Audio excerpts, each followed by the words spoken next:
reconciliation.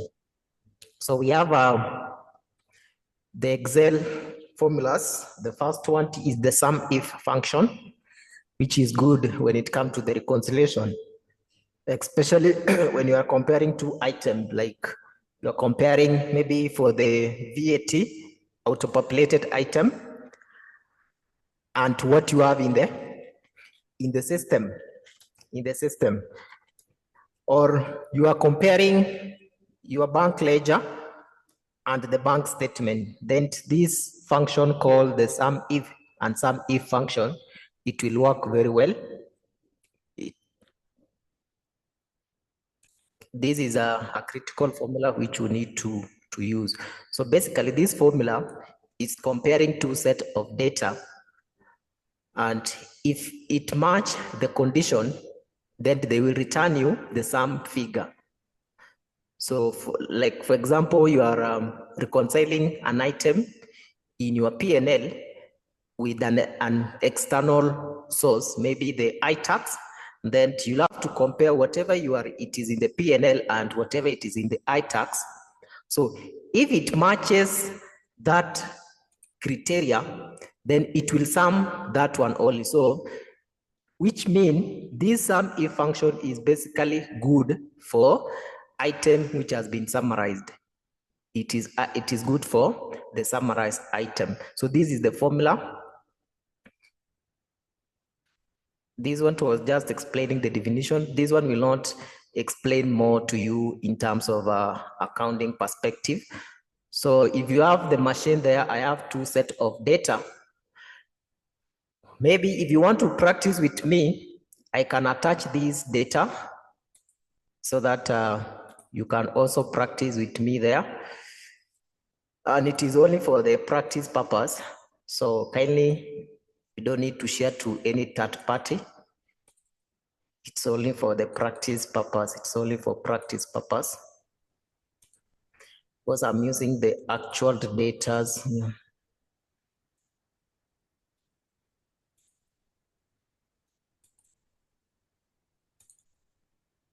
No. Attach these and this and this. No. So I've attached three statements of Excel in the chart section. So you can download and use it for me for practice, but because of confidentiality issues, just after you have done it, you get the concept, you do away with it. So I will open the two Excel so that I show you how you can apply this SUMIF function for the reconciliation purpose. So maybe you are doing account for the last year, this year, last month, any account which you are doing, and you realize in your trial balance, you are getting suspicious figure which you need to do reconciliation.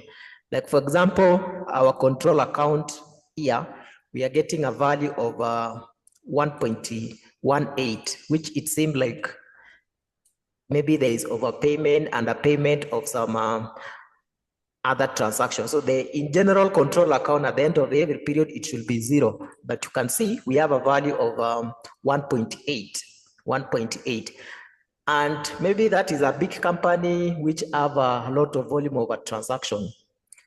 So this SUMIF function is the one which enable you to troubleshoot and know why is it that we have 1.85 here instead of 0.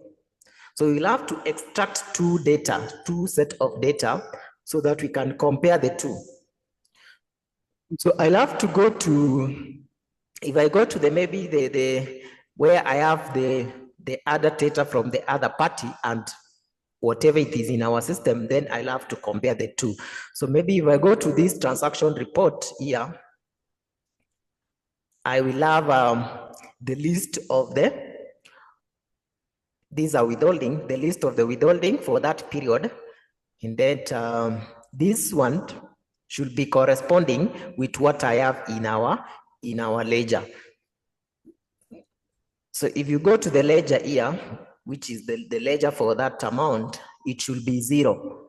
But at the end of it, we are not getting the 0, but instead, we are getting a balance of 1.85. And it should be 0 because this is a control account. This is a control account. At the end of it should be 0. So if you have such a variance and you want to use the sum if function, For the sum if function to work, I've said there must be two identical items in both the two sets of the data you are comparing. So for example, if you look at our ledger here, I think the item which is common is the reference number, the certificate reference number. I think that is the common, the certificate reference number. So if the certificate is common, then we must have it in this one set of data and another set of data here. This is the certificate number, yes. So we'll be using now certificate number to compare this withholding amount to see why is it that we are getting a variance of 1.8. So here, I will introduce like a checkup, or I introduce a column here and say ledger amount. This is the ledger amount. This is the item from the iTax, and then I will say here ledger amount. Then I will introduce the sum. So I will say sum if. Remember, we have two sum if. But for now, I will start with the first one without S. So I will say sum if. It will ask me the range. So my range is the certificate number in the ledger, not in this Excel from the iTax perspective, but the range from the ledger. So I will go to the ledger, which is this one, get the certificate number there, which I think, let's remove first and match. At match column here, you select the entire sheet and then you go to the home, go to the match section, click that one. So we have unmatch. That column should not be matched. Now we go back to that, introduce the sum if equals the sum if, and then our range is here, which is this one. And then also you remember you need to look with the dollar sign, so it is okay. I will put a comma. It will ask me the criteria. So the criteria is the reference which is from the iTax item. So I will go back to the iTax items, which is this one. Our criteria is the certificate number because that is the only one which is matching. So I will use certificate number because this certificate number, ijarudiwa, it's only once. We are not using the P number because the P number has been repeated. Maybe you are paid withholding over one person like 4 times, 3 times. That's why we are not using the P number. It will not give us the exact value. So we only select the unique character. So I will use the unique character, which is certificate number there, put a comma. It will ask you the sum range. So your sum range is this, the withholding amount in your ledger. So I will go back to my ledger account, which is this one. And then the withholding amount is this one. And then click enter. So you can see this one is 0, which, as you know, that this is if you understand accrual basis, the reason why the January appearing here, ile mambo ya kulipa 20th on the following month, that's why we are getting 0 for that. But if I drag my formula down here and then leave it enter, I should be able to extract the values from the ledger. You can see these are the ledger value. Even though it is a negative, then you can apply the negative formula at the end of the formula. You can say this multiplied by -1. After getting the result, multiply by -1, double click, it will change the signs. Now, we want now to check the variance. Where are we getting 1.8? So we will introduce a section here called the variance. We introduce a section called the variance, which I will say the amount, the correct amount is the one which is from the iTax source, because that one we cannot change. So that one should be our comparison amount comparing to what we have in the ledger, because what is in the ledger can be changed anytime. So we should take what is in the iTax, subtract with what is in the ledger, and then click enter. So this is, I've said this is for, it was for January 20. This is for another period. So maybe this one, we can't put that one 0. And this one, I can put this one 0 because this one is for January. It's relating to the 2023, not 2024. Not 2024. And then now, so once I do that, I will double click my Excel, and you can see the variance I have it here. Let's sum to check whether it is summing to 1.8. If you sum that one, you will get a variance of 1.8. And this is what was in the trial balance. So you can easily know this variance, it is coming from which payment. So you can easily drag, this is the payment which has a variance. So maybe it is a rounding off. Also, you can check this one, it is a rounding off. It is a rounding off. Also, if you come here, there is another rounding off challenge here. So you can see with the sum if, you can easily identify the items which are giving you the variances. Remember that one we have just used? We have just used the sum if with a C, without S.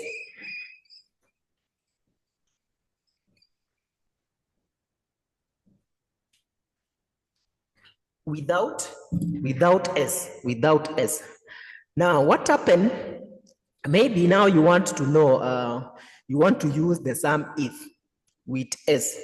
Remember, there's difference between these two formulas. There's difference between this sum if and sum if. It performs the same function, but there is a difference in terms of functionality. This one, the first one we have seen. The second one is it compare more than one criteria. For example, maybe you want to get the amount as per the certificate, the PIN, and as per the date. You want to get the summary from the ledger, and then you are going to use the sum if, because that one compare more than one criteria. But unless the date should be the same, this Excel also date, this date should be the same with this date. Let's see, for example, this is month of July. If we go to the month of July here, is it the same in a written form? Yeah, it is the same. So if we want to do the reconciliation on a monthly basis, we want to know based on the month and based on the personal, maybe the PIN, what I will do, I will just introduce a small reconciliation here. I will pick this, copy the two, or we can copy the first one. Copy which one? We can start with the date, copy the date, and then paste here, Control V, remove the duplicates. So you go to data and then remove the duplicates here. Then it will ask us for the column of the certificate, and then I will say, okay. So these are the only dates which we have, month January to December. These are the only item which we have, January to December. And then for the PIN, and that, so we want to sum with the PIN only, right? So I will just copy the PIN also again, because I want to apply the sum if. Which PIN can we, even though it will not give us a good report, but let's just put here. Also, remove also the duplicates. Remove the duplicates. Continue with the current selection. Yes, remove the duplicates. So these are the only PIN. These are the only PIN, which is okay. I think now the dates we can put in a horizontal way, so that we can be able to get the correct amount. So how do I copy the data in an horizontal way? Onesmus, maybe you have been you are good in Excel and we are struggling with some concept here. Steven, how do we copy the data? Like I want to change this certificate date. It is a vertical way into horizontal. We use which function? We have a function called transpose. So I will use a transpose. I will copy that data. I don't know if I cut, kama itakubali, let me cut, Control X, put the cursor here. click Control Alt V. It will not take that one. So we just need to copy Control C and then put the cursor here, Control Alt V. It will pop up, this item will pop up, and then click the transpose. So if you click the transpose, and then you can see it will now paste the date across that one, so which is okay. Now I can delete this one, can delete that one. So we have now for the month of January, for the month of February, for the month of that one. If you don't want to use date, even though in the other ledger we don't have the date, so we can just use, we don't have the exact month. We could have used January, Feb, but in the other one we don't have. Or we can't use the month, because I can see this one is giving us a lot of date values here. It is a lot. So let's use the monthly. Let's use monthly. I will delete this one. Let's use, even though we can get it, let's try this one first, and then we will use the monthly. We'll also delete certificate here. So I will now introduce the sum if. I will say equals the sum if with S. It will ask me the sum range. My sum range, let's go to the ledger, which is this one. This is our ledger. And then comma, it will ask you the first criteria. The first criteria, let's use the certificate number, so which is our first criteria. So our first criteria, it is in the column D, certificate number. That is the criteria range. After comma, it will ask you the criteria. So the criteria is the PIN, this certificate number we are looking at. And then we need to have the certificate number here. Let's use do we have the PIN in the other side? Don't think we have the PIN, so we will change this one because we don't have the PIN in the ledger. And then in that scenario, then that one will not work. So let's try another option, because we must have the PIN in the ledger, but we don't have the PIN in the ledger. So that scenario will not work. Let's say you want to get in a monthly basis, then that one can work because you have the monthly basis in the other side. So we will copy the certificate number because this is what is the common there. Put here, remove the duplicates. There is no duplicate. Copy the month and then put here the month. Remove the duplicate for the month with the expanded, which is okay. And now copy this month in a transpose way. Copy that. Control Alt V. Do a transpose. Let's do a transpose of this. Transpose. That is okay. So now we have January to December, which is okay. And then yeah, this is a small data. That is fine. Now in our ledger, we need now to have month, Feb, March, April, the same. So which function are we going to use in here so that we can have March, Feb? You can see here it is just date. We don't have January, March. So we will use a text function. So we will get month here and introduce what is called the text function. Say equals the text function. It will ask me the value. This is the value, comma, put the format. We need the format in form of months. So I will use opening quotation, write M. M stand for month. Nitaandika tatu. Close the bracket. Close with the opening quotation, closing quotation, and close the bracket. It's not taking it. So maybe this one is not date. If you go here, you can see it is the general. It is not picking the date. So here, that's why we are not getting it. This one is general. You should change this one to date. Let's see which change to short date. No, so it's not picking. So you need to change that one to date. So let's use the one we have it here, because the concept will remain the same. So I will say sum if the sum range is this. The sum range is this value. I can use what is in the ledger, and then press F4 to locked, comma. It will ask you for the first criteria range. Our first criteria range is the certificate number, which is this one. lock with F4 again, comma, and then, no, the first criteria range is not what is there, but it is what is here. That one, locked with F4, comma. Our criteria is this one, comma. The second criteria range is the month, which is column, this column, and then lock with F4, comma. The second range is this one, and then now click enter.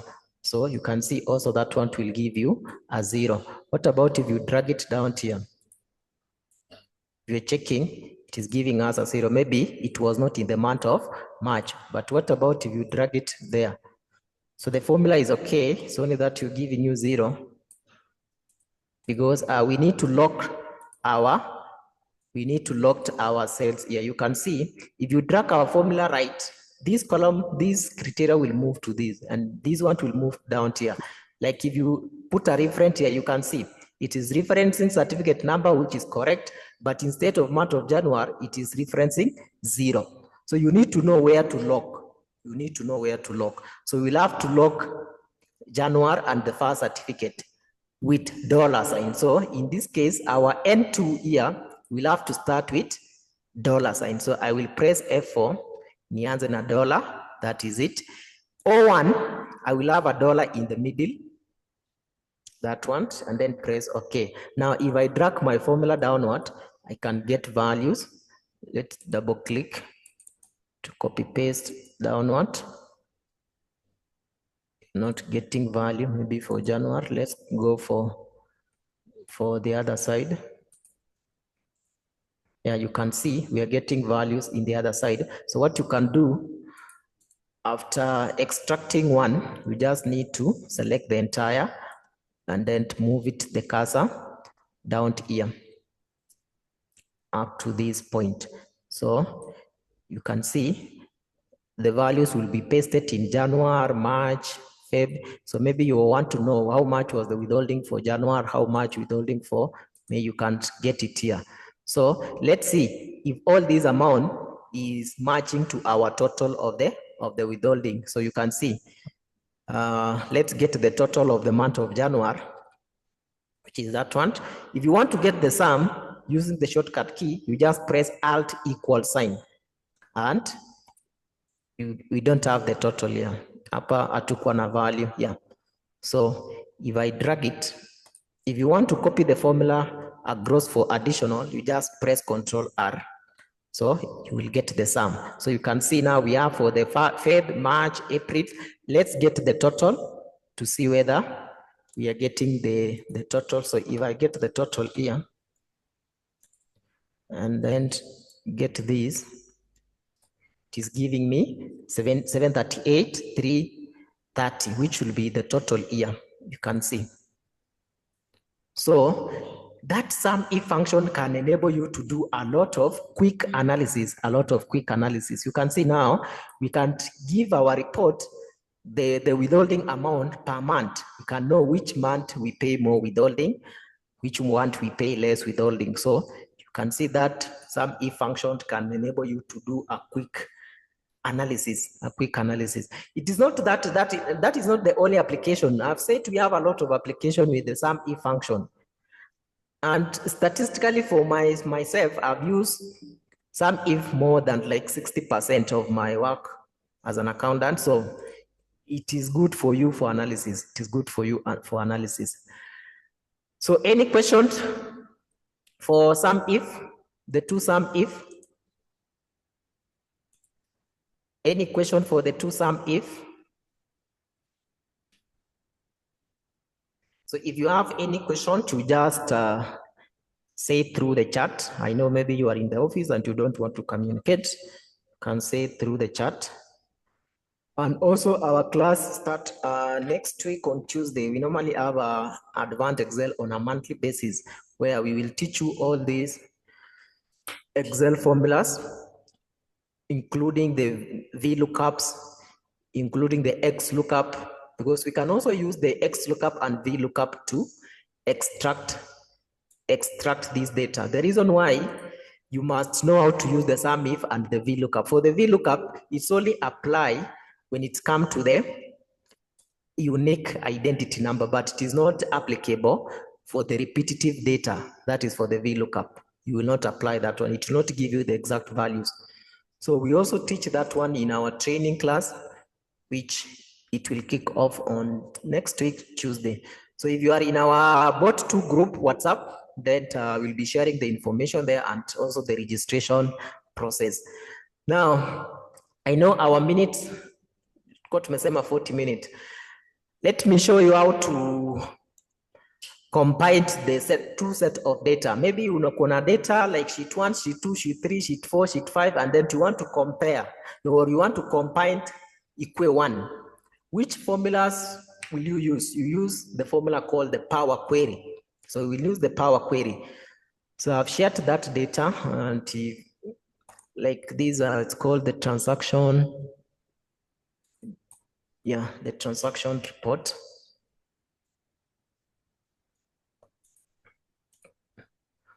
Or I just need to say opened a blank. So if I opened a blank Excel workbook, I will be able to use this blank Excel workbook to combine different worksheet into one. So I will go to data, then to go to the get data from, it will ask me from Excel workbook. We also have an option of combining with the folders, but we just need today for the Excel workbook. I will go for Excel workbook, and then go to where that Excel file is, and then select that Excel file, import.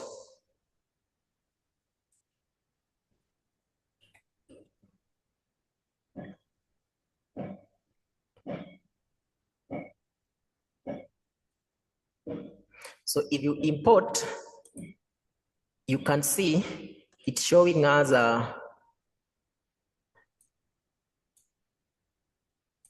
we need to have a different worksheet, which this one is not, which means this one is only one. It is not this one. Let's try to import another one, which I think it is this one, withholding list. Yeah, so if you import this withholding list, you can see that file, it has April, December, or January to December. So they have a lot of worksheet, which maybe you want to combine this worksheet into one. If you click one worksheet, like for April, you can see the preview of that worksheet. So once you do that, you just need to come here, and then you say transform data. So if you click transform data, you can be able to transform your data. So if you check here, you can see applied step. We have the change type, promoted headers, and navigation. So we can delete this by clicking this X so that we can only have this item here. So I will just need to remove the fall by right clicking, remove. Also this sheet I will remove. You can see here we have the same item with the same name. So I can just remove one, like the item name. Now we remain with this one and this one. So for this, you only need to click this agonia. Then so once you click that one, it will show you the number of columns which you have. These are our number of columns which we have. I will click OK. And you can see this is I've now combined the sheet of January, sheet of Feb, and sheet of March, all the way to December. So you can do some bit of the removals, maybe by removing the null value, but that one should apply only in maybe where there is no other items in itakuwa affected, like dates, maybe like date, yeah. So you can remove the null in dates, remove the null, click OK. And then let's use the first column as the header. So I will click that one, go here, use the first row as the header. So I will use that one, the first row as the header. So you can see. And then maybe we can remove which one? Let's remove this other detail here, date paid. So we'll just need to come here, remove the date paid also. Date paid, we remove that one. So you can see now our data is clean up na imematch January to December. So what you can just do is close and load. and wait for your Excel worksheet equal compile. Now we have one set of data. So you can see this is one set of data. So now with this kind of set of data, this is the date paid. You can change this one. This is the number. You can go click that one, go to date, change the column, change the type date by going to date here. Maybe select the custom one, which is that one, click OK. So now you have your data imekuwa combined into one. So you can see it is a quite very simple. It is a quite very simple, only when you understand these tricks of Excel. So thank you so much. And if you have any questions, you can raise. And also, if you want to join our class of advanced Excel session, then we only charge 3,500. And we have a discount. If you pay before Tuesday, then you only pay 2,500. But if you pay after that, you will pay 3,500. And we have, we will share the links in our group WhatsApp. And also after every class, you get videos and this Excel template. So thank you so much and have a nice day.